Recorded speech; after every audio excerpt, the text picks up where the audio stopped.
কে এই ওসমান হাদি, যিনি জন্মগ্রহণ করেছেন ঝালকাঠিতে অথচ নির্বাচন করবেন ঢাকা ৮ আসনে? নিজের জন্মস্থান এবং ঢাকায় তথা পুরো বাংলাদেশে কেন এত জনপ্রিয় শরীফ ওসমান হাদি? ভিডিওতে লাইক করে দেখতে থাকুন।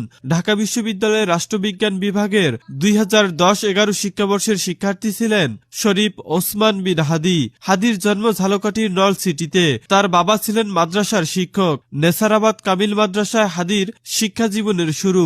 এরপর তিনি ভর্তি হন ঢাকা বিশ্ববিদ্যালয়ে। 3 ভাই ও 3 বোনের মধ্যে হাদি সবার ছোট্ট। ইংরেজি শেখার কোচিং সেন্টার সাইপুরসে একসময় শিক্ষকতা করতেন হাদি। সর্বশেষ তিনি বিশ্ববিদ্যালয় অব স্কলার্স নামের একটি বেসরকারি বিশ্ববিদ্যালয়ে শিক্ষক হিসেবে কর্মরত ছিলেন। ওসমান হাদি বরিশালের রহমতপুরে বিয়ে করেন। দাম্পত্য জীবনে তাদের 1 বছর বয়সী একটি পুত্র সন্তান রয়েছে। বর্তমানে তিনি ঢাকা রামপুরে বসবাস করছেন।